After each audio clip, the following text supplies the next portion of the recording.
Hey, but I don't know how long this is going to last, so I'm going to try my best with it. But you can see the review down below. Well, the title you should see down below. I'm here to review SummerSlam last night.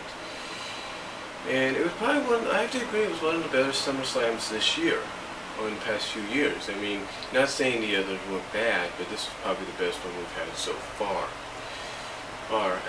Especially in the 5-year history at Los Angeles.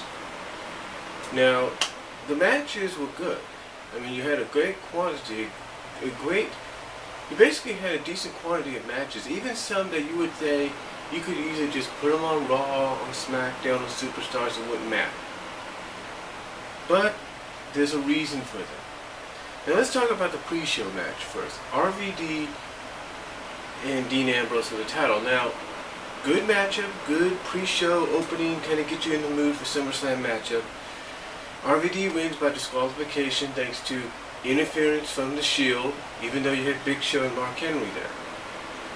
Now, everybody thought this could lead to maybe a 6-man, maybe a tag team title match at SummerSlam. It did not, apparently due to time restraints. And then we get to the opening match officially on the pay-per-view, which surprisingly to a lot of people was the Ring of Fire, aka PG termed Inferno match. Decent opener, very good. Good back and forth match there. And I have to admit, very innovative way for the Wyatt family to get involved by having them kind of cover the flames and use the steel steps to get over the flames. A portion of them anyway. Bray Wyatt does win. They end up hitting Kane again with the stairs, kind of like kind of like a concerto, but more like a stairco, like a Casterco, if you will. And they end up dragging off Kane to, I guess, initiate him into the family and make him a Wyatt, or whatever you want to call it. Next match on the card was Rhodes and Sandow. Good matchup, back and forth. Rhodes gets the win with the Crossroads and definitely builds the momentum up for him to become a main event player in the near future. Then we get the World Heavyweight Championship match between Del Rio and Christian. Very good matchup here, back and forth. You looked at times Christian was going to win, but Christian did end up injuring his arm, sold it very well to the point that when he hit the spear, he didn't capitalize with a pinfall. Instead, Del Rio capitalized by winning with the submission and causing Christian to tap out. But believe me, we'll probably get one more match out of those two in the near future. If not, maybe Del Rio and Rhodes in the near future. Then we had Natalya and Brie. And I know a lot of people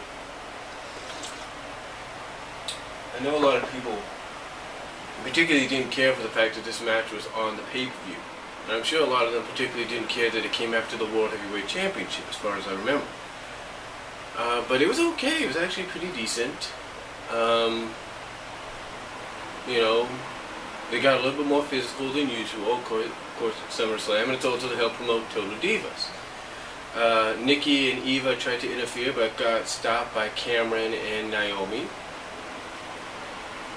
And Brie, give her credit, she found a way to get out of the first sharpshooter that Natalya put on her, but couldn't figure out a way to get out of the second one and ended up tapping out. Now you might say, well, why did they have this match on the card? It's real simple. Two simple reasons. One is to help promote the success of Total Divas, which I've seen some clips of on E! I think it looks okay, looks alright. But it's also to finally push Natalya. That's right.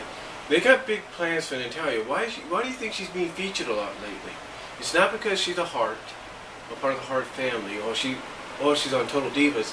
It's a thank you to her. So they're going to push her and probably give her the Divas title sooner than we think. What else? Oh yes, we had Brock Lesnar versus CM Punk. Wow. That's all I can say about this match. It's just wow.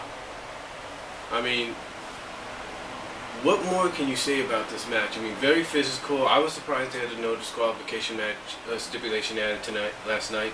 But very physical, very high octane, back and forth. Both men just beat the hell out of each other. But in the end, Brock Lesnar did go over CM Punk with an F5. Some said made a very sloppy, not his best F5 he's had in a while, but goes over with an F5 on a steel chair, but CM Punk is able to walk out on his own accord. A very physical, very high octane no disqualification match between these two. Basically, you didn't know who was going to win towards the end, but very, very well done. And the CM Punk Paul Heyman thing's not done yet, but this portion of it is for right now. But very good, very high octane match. If you guys, if there's any match you want to watch the replay or download the torrent for, this is the one of those matches. Then we get the mixed tag match, which got a decent amount of time. Good little mixed tag, if you will, between Dolph and Caitlyn, going over on Big E and AJ. Very good. I mean, the women got some time in the ring, men got some time in the ring.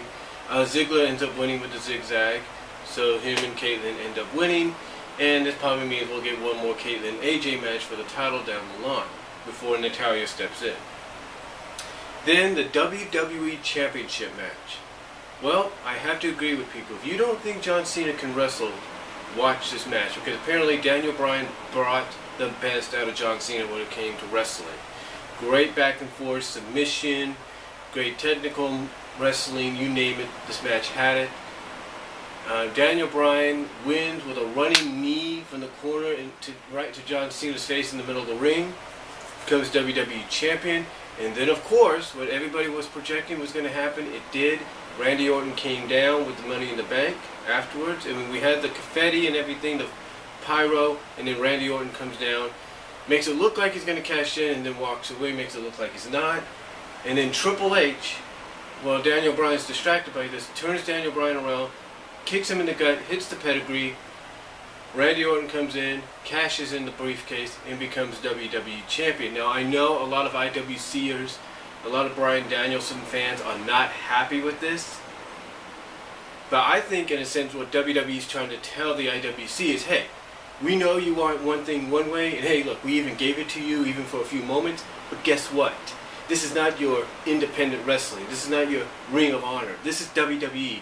We have a standard that needs to be set here. We have a standard that needs to be lived up to here. So, yeah, Randy Orton ends up winning the title. Don't know where this is going to go, how it's going to affect Mania, who's going to be the face, who's going to be the heel, and the whole McMahon Triple H deal. We'll just have to wait and see. But overall, very good SummerSlam. If I was to rate it, I have to say about a 9 out of 10. I know it's a little high, but I thought it was good. Thought they did a great job with it. And let's just see what happens tonight on Raw, and let's see what happens leading into Night of Champions. Of course, Daniel Bryan's got to get his rematch.